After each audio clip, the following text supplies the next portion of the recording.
Pai, vivemos tempos muito difíceis. Nós podemos observar em todos os lados o que está acontecendo com o nosso mundo.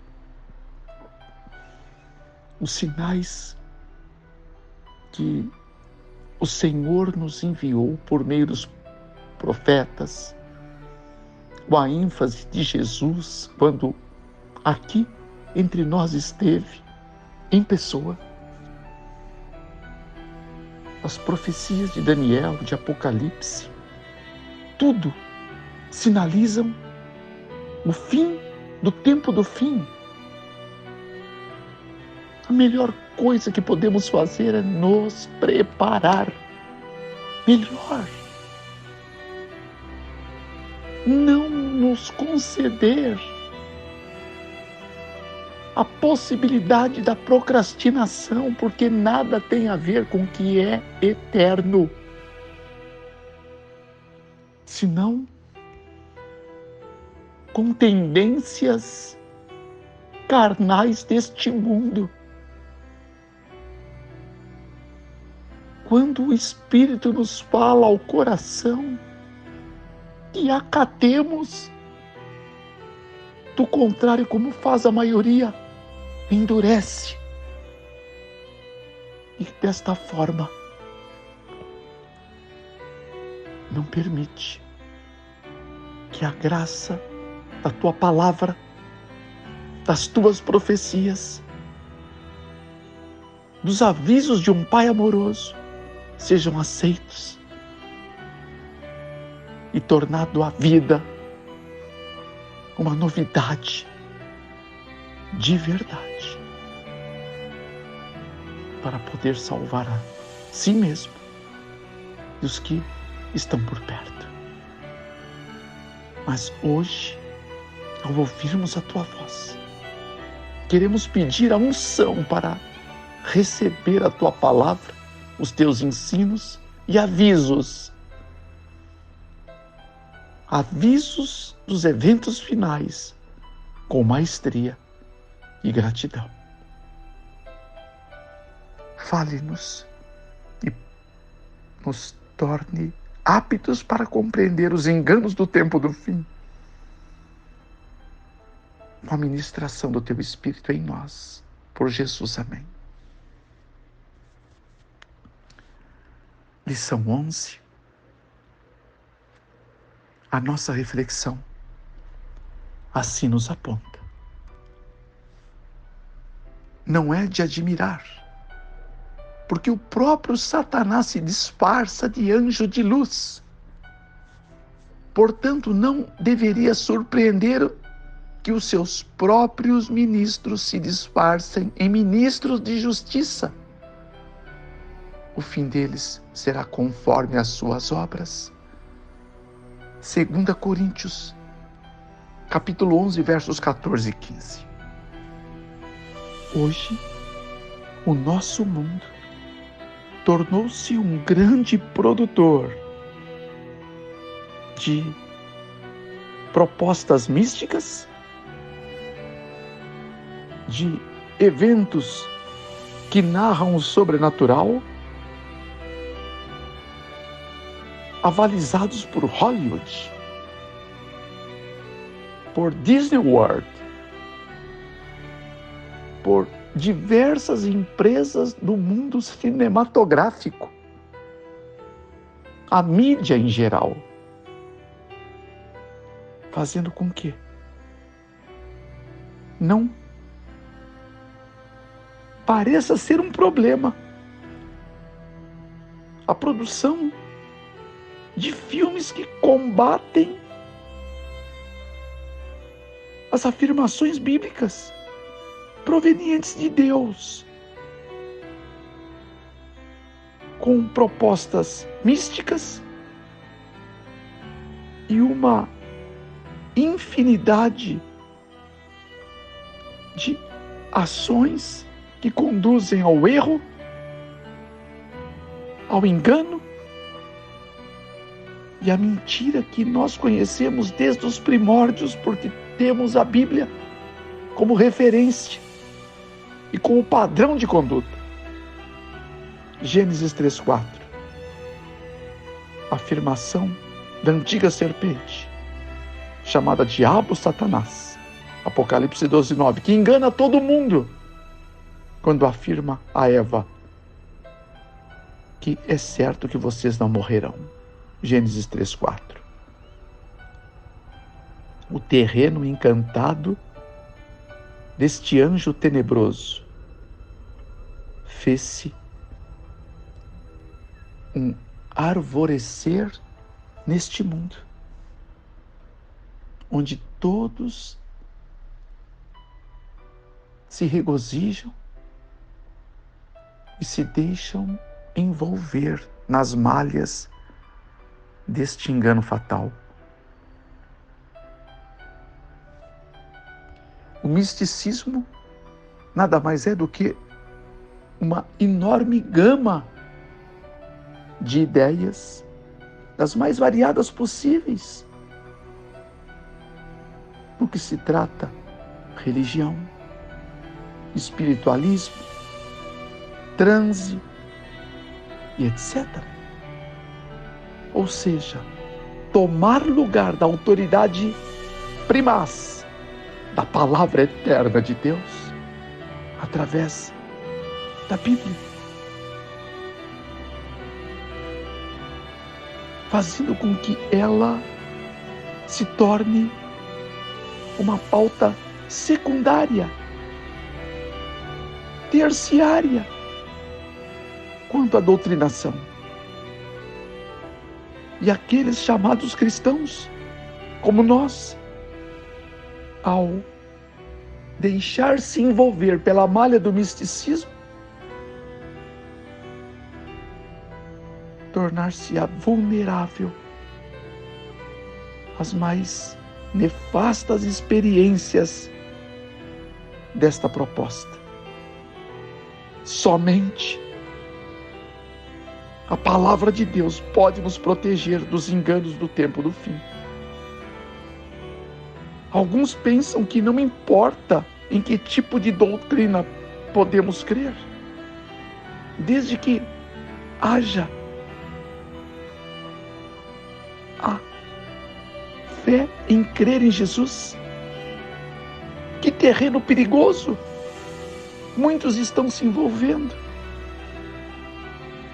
Como temos a consciência que a Inquisição Romana,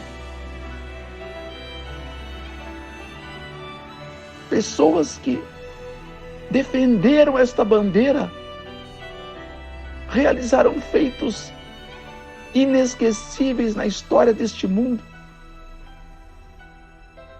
onde vidas foram levadas à morte, de todos os tipos narrados: forca, guilhotina, fogueira. E estes servos da Inquisição, que patrocinaram incontáveis ações mortais, presumidamente acreditavam em Deus e em Cristo. Não é algo para se pensar?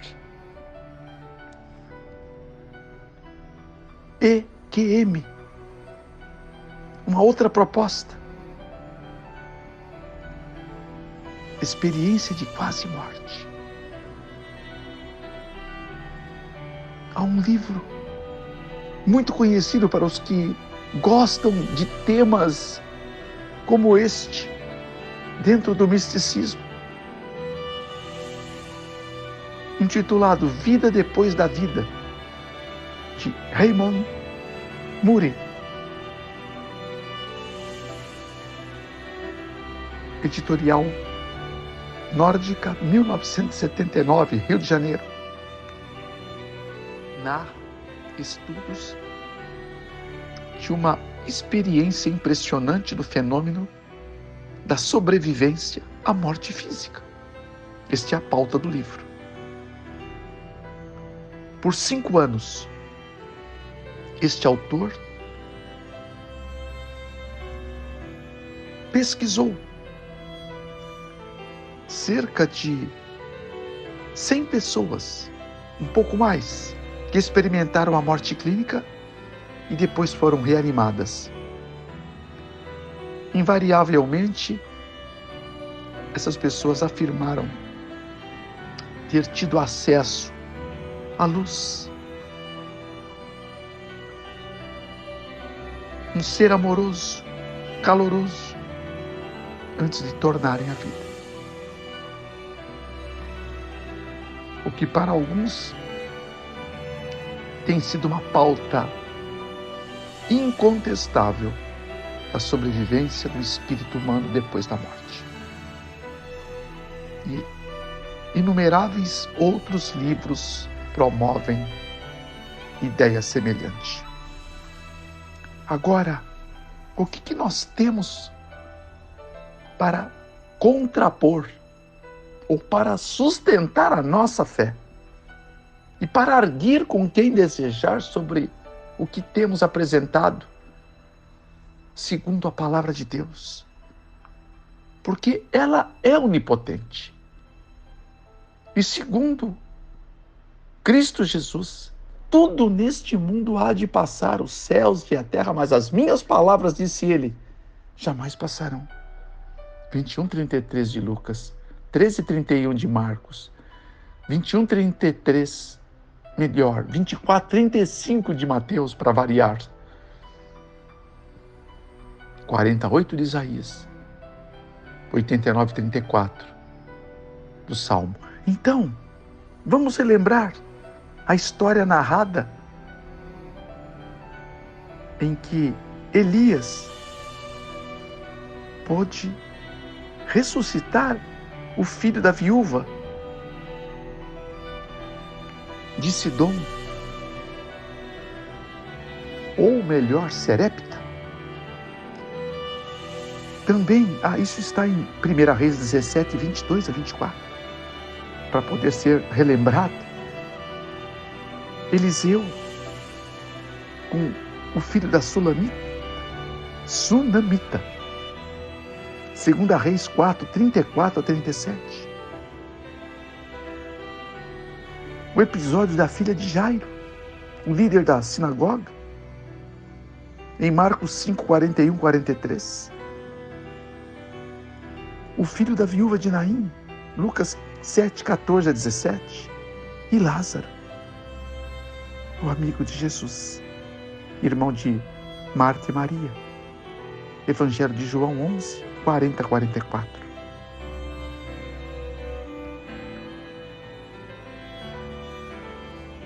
Nenhum desses episódios é relatado qualquer experiência de um encontro com Deus depois da morte. Percebe? Nós temos a lâmpada para os nossos pés e luz para o nosso caminho na palavra de Deus.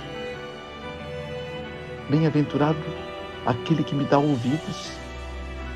Bem-aventurado aquele que confia no Senhor. 8:34 de Provérbios, 84:12 do livro do Salmo. Então, o que seria experiências quase morte? Vejamos bem. A Bíblia nos diz a inconsistência que há com relação ao estado dos mortos, senão que dormem. Jó 3, 11 a 13. 14:12. Salmo 115, 17. Em que não louvam a Deus porque não estão com Deus. 146, 4. E 9, 10. De Eclesiastes. Temos ainda duas possibilidades com relação aos que relatam ter visto algo. A possibilidade de uma alucinação psicoquímica natural, sob condições extremas, ou também a experiência que tem chacoalhado o mundo hoje. A enganosa ação sobrenatural do príncipe das trevas, que segundo o texto que eu abri esta reflexão, pode parecer-se com um anjo de luz. Ainda as duas ações conjuntas, mas nós temos a Bíblia para nos apegar. Ainda existe a pauta da reencarnação, que muitos a têm como prestimosa. Quantas pessoas acreditam? Não que necessitariam, mas querem acreditar. Para eles precisam acreditar. Desde que esta teoria ou outra lhe traga paz existencial. Basta para que não desencadeie qualquer discussão. Mas há aqueles que consideram a Bíblia como fonte absoluta de todos os temas controversos, não é verdade? E se você considerar a Bíblia, então, com todo respeito, você não tem amparo nenhum com relação à teoria da reencarnação.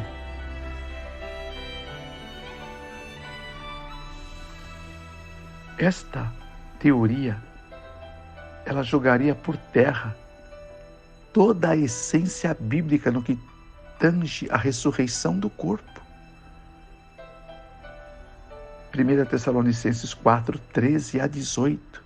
Seria importante que você possa ler em um momento oportuno. Se não, depois de ouvir. Também essa teoria rejeita o ensino que nós temos de Jesus, que a salvação ela vem da graça, por meio da fé, pela obra redentiva do Senhor Jesus de Nazaré. Efésios 2, 8 a 10. E obra humana nenhuma pode nos levar até os céus, senão a graça de Jesus. Também a teoria que contradiz os ensinos da Bíblia, no que diz respeito que o destino eterno é decidido para sempre, pelas nossas decisões tomadas nesta vida. Mateus 22, 1 a 14, 25, 31 a 46. Não dá para mudar depois. E ainda tornar sem expressão, não relevante, a segunda vinda de Jesus. João 14, 1 a 3. Uma vez que não é na vinda de Cristo que eu terei uma nova vida, mas N possibilidades. Percebe? Desta forma, essa teoria alega que, ainda que você morra, você também terá inúmeras oportunidades para se redimir. Mas a Bíblia diz que não. Ao homem compete viver uma só vez. Ou seja, morrer uma só vez. E depois disso vem o juízo. A Bíblia não tolera uma vala para sobrepor a encarnação. Necromancia e culto aos ancestrais. Temos religiões que fazem isto. Não vamos mencionar nomes aqui, porque não é a questão agora. Mas é muito delicado esse tema. A Bíblia afirma claramente que todos os espíritas, médiuns, feiticeiros, necromantes, na antiga teocracia israelita, eram abomináveis ao Senhor e deveriam ser mortos por apedrejamento. Dura essa palavra, irmãos. Quem o poderá ouvir? O próprio Jesus disse em João 6,60, como que discursos que nós não podemos entender agora, mas vamos entender depois. João 13, verso 8. Mas esta escrita está em Levítico 19, 31, 20, verso 6, 20, verso 27, Deuteronômio 18, versos 9 a 14, e 1 Samuel 28, 13 e 9, com diz respeito a Saul, que mesmo tendo acatado esta ordem de Deus, no fim de sua vida, buscou médiuns e espíritas para saber de Samuel, quando afastou-se de Deus de uma tamanha maneira que o engodo satânico o envolveu e o levou como vítima. Estes citados por Deus para que não fizessem parte do povo de Israel e que Israel estivesse longe, eram possuídos de espíritos enganadores que arruinariam todo o povo. Eles continuam até hoje arruinando aqueles que a eles se achegam. Mais cedo ou mais tarde os resultados serão nefastos. Por isso disse Jesus: sai do meio deles, povo meu, através do Apocalipse.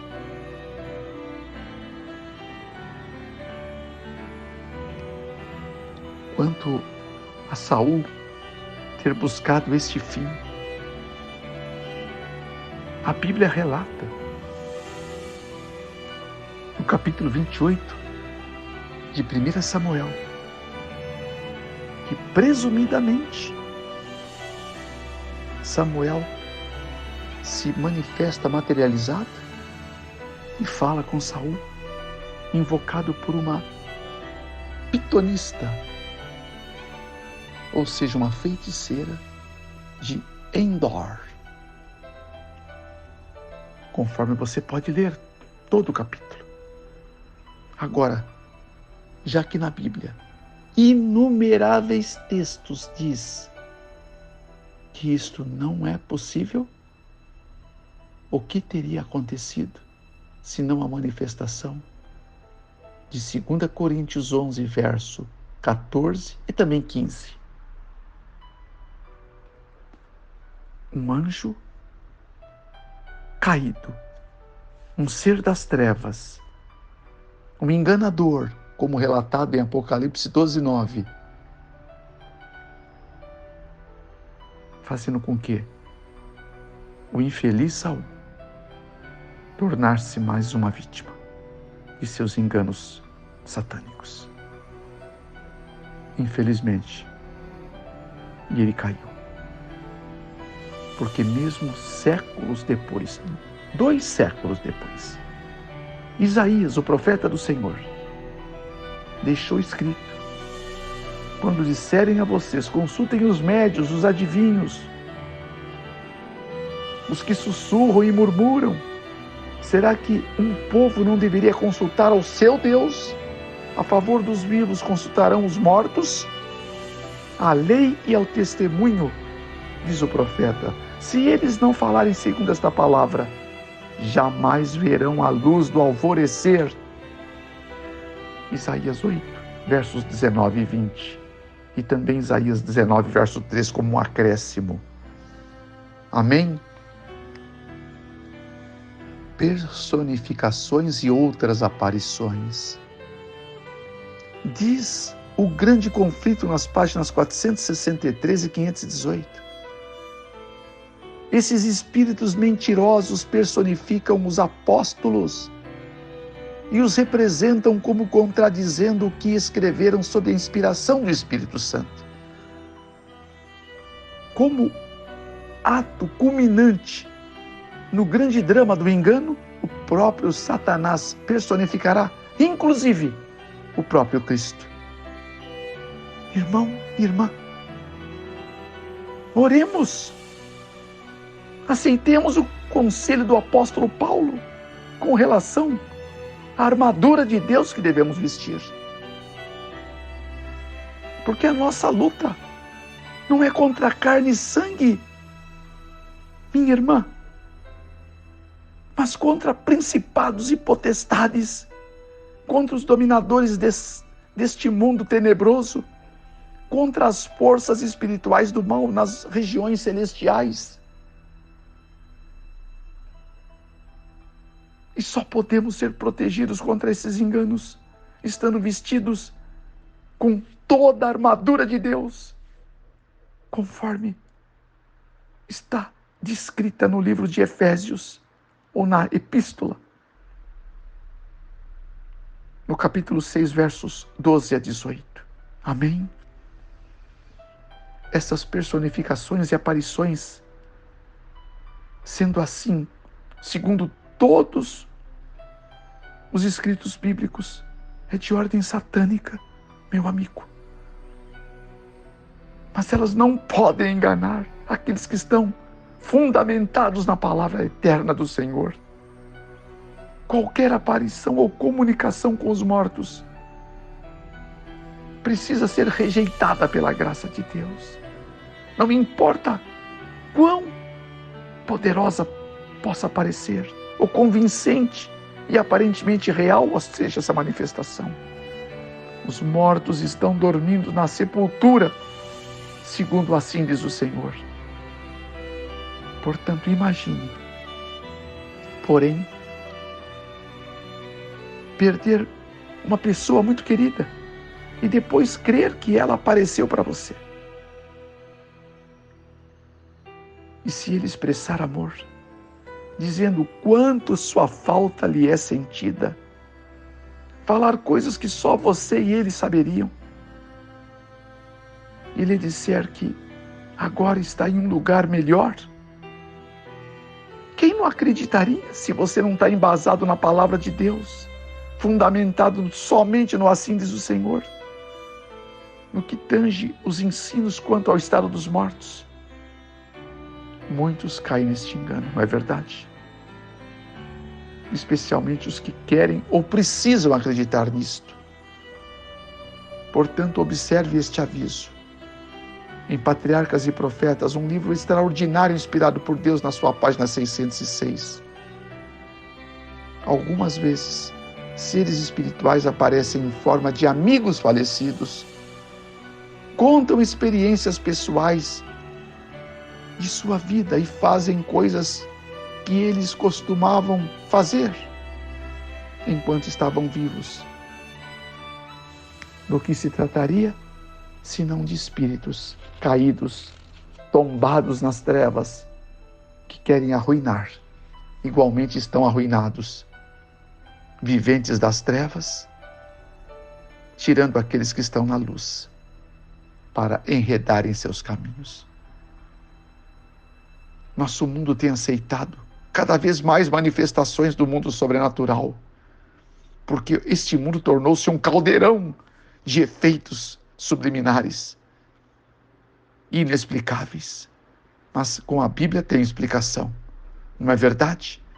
Talvez todos conheçamos alguém que já se comunicou com um parente morto, participou de uma sessão espírita, invocando os mortos, talvez até quando criança.